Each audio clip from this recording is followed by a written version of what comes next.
नमस्कार। आज हम भोज कराड़िया में श्री सलीम पटेल इनके खेत में है और आज हम इनसे जानेंगे कि प्याज की खेती में कम खर्चे में ज्यादा उत्पादन किस तरह से लिया जाए। तो शुरुआत करते हैं सलीम जी से। आमतौर पर देखा जाए तो आप क्या देखते कि एक तीन चार बड़ी गलतियां क्या है प्याज में।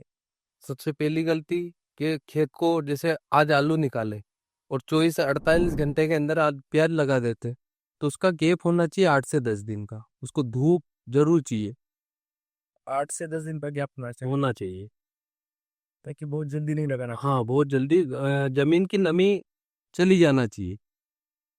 दूसरी क्या बड़ी गलती किसान लोग करते हैं। बीज का चयन, हम्म, आप बीज कौन सा यूज कर रहे हो, उस पर निर्भर होता हाँ है। उस पर निर्भर है। और तीसरी गलती क्या हो सकती है। जो बीमारी आती है उसमें टाइम पे दवाई या कुछ करते नहीं है, वो बीमारी आने के बाद ही उसको ट्रीटमेंट करते हैं। तो वो उस स्टेज बना लो कि 8 से 10 दिन में एक स्प्रे लेना है। अगर ज्यादा कीट आ गए तो फिर उसका वो नहीं हो पाएगा। प्याज में आम बीमारियां क्या रहती है। डाउन मिल्टी, ऑर्डर मिल्टी, थ्रिप्स, और देखा जाए झुलसा रोग, ये 4-5 चीजें बहुत कंपलसरी है इसमें। और इसके नियंत्रण के लिए आप क्या करते हैं। अच्छे से कंपनी का जैसे थायोमेथॉक्सम ले लिया, इमिडा, या कोई सी भी अच्छी कंपनी जिसमें थ्रिप्स की रोकथाम हो जाए। झुलसा रोग में कोई सी कंपनी का टेपुकोनाजोल, थायमेथ वो अपना, थाइमेथोसम। हाँ, इपिकोनाजोल, हेक्साकोनाजोल, ये 5-7 चीजें ऐसी है जो कंपलसरी चलती रहती है। इनको इनका शिकल चाहिए। एक का चाहिए ही चाहिए। और आपको मुझे पूछना था कि अब इसका तो आ गया मगर प्याज में एक नए किसान को खेती करना है तो उसका में खाद का प्रबंधन किस तरह से किया जाता है। खाद का प्रबंधन ऐसा करना चाहिए जैसे जो अपने पास में अगर कोई गौशाला है, या इनका एक गोबर खाद ले ले 2-3 महीने पहले, उसको अच्छा कल्चर कर ले, केचुए वेचुए छोड़ के, तो आपका जो 12-32-16 है, जो भी दूसरे जो फर्टिलाइजर है उनकी मात्रा कम हो जाएगी। उससे प्याज का कलर अच्छा आएगा, उसमें बीमारी कम आएगी और ऑर्गेनिक तरीके से हो जाएगी। ये किकर प्याज के लिए कितना खाद चाहिए होता है। अगर आप नॉर्मली अगर गोबर खाद डालते हैं बना के, तो उसका 3 से 4 कुंटल एकड़ का। उसके साथ आप 12-32-16 ले लो। कितना लेना चाहिए 12 बत्तीस 16। एक बोरी 50 किलो। बेसल डोज अगर अच्छा रहेगा तो प्याज की ग्रोथ ही अच्छी चलेगी। प्याज में अगर बेसल डोज कंपल अच्छा रहेगा, उससे क्या होगा, प्याज की ग्रोथ अच्छी रहेगी, बीमारी नहीं आएगी इतनी जल्दी। अब बाकी लोग क्या करते हैं, बोले कि जमीन से वो डाल दो ये डाल दो, वो कुछ नहीं। आप ऑर्गेनिक वाला लो ना। आपको मुझे पूछना था कि प्याज में आप में किस चीज पे ज्यादा खर्चा हो रहा है अभी। आज आपका किस चीज पे ज्यादा खर्चा हो गया। खाद में रोग कीट प्रबंधन में। कीट प्रबंधन में ज्यादा हो रहा है। और कीट प्रबंधन में सबसे कौन सी बीमारी का आपको कौन सा कीट। झुलसा रोग और थ्रिप्स, ये दोनों। बहुत ही ज्यादा। और कितना खर्चा होता है।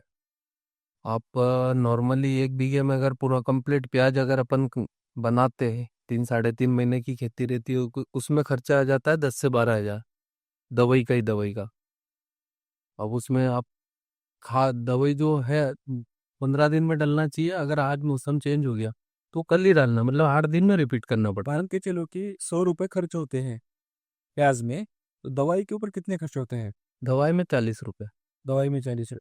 बाकी 60 रुपए आमदनी है, जिसमें 10-20 रुपए अपने जो मजदूरी लगती है उसमें दे दो, किसान को वही 40 रुपए ही बचते हैं। उसमें। एक बीघा में कितना निकलता है प्याज।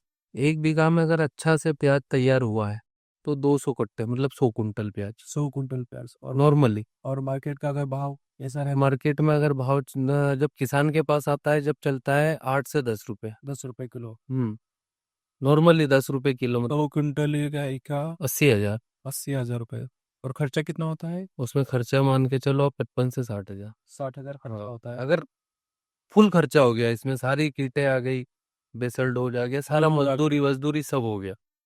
तो 40-50 हजार खर्चा हो गया। हाँ, पर प्याज के उत्पादन पे डिपेंड करता है। अगर आपकी प्याज अच्छी है तो बिल्कुल अच्छा बेनिफिट होगा। और अगर प्याज हल्की रह गई, जैसे 100 कुट्टे ही भी आए, 50-60 कुंटल बिकेगा, तो उसमें अब फिर किसान को लॉस होता है। ऐसा कभी भी हुआ है क्या कि प्याज का उत्पादन बहुत ही गिरा है कुछ एक साल में? हाँ, पिछले साल मेरे 7 बीघे की प्याज में उत्पादन नहीं आया था। क्यों नहीं आया था? क्या? उसमें उसके पिछले साल मैंने लहसुन लगाई थी, और जो कोलोफिन जो डालते हैं अपन, क्लोरोफॉस। क्लोरोफास, उसका जो पानी गया था उस खेत में, उस कारण से उसमें फंगस वाली दिक्कत आ गई थी। प्याज की हाइट भी नहीं बनी और साइज भी नहीं बनी। उससे उत्पादन बहुत ही कम आया था। वातावरण में कुछ बदल देख रहे हैं आपके? हवामान जो बदलाव है उसमें कुछ? बहुत ज्यादा चेंज है। जैसे अभी आज का ही बात कर ले तो दिन में बहुत ज्यादा टेम्परेचर हो रहा है और रात में ओस गिर रही है। ओस गिरने के कारण उससे फंगस गिर जाता है। फंगस, बिल्कुल झुलसा रोग तैयार हो जाता है। आज स्प्रे करो, 8 दिन बाद वही वाली दिक्कत शुरू हो जाती है। ये अभी प्याज का खत्म हो गया, अब मैं लहसुन के ऊपर आता हूँ। तो बताओ कि अगर एक नया किसान है और उसको प्याज करना है तो किन चीजों का ध्यान रखना चाहिए?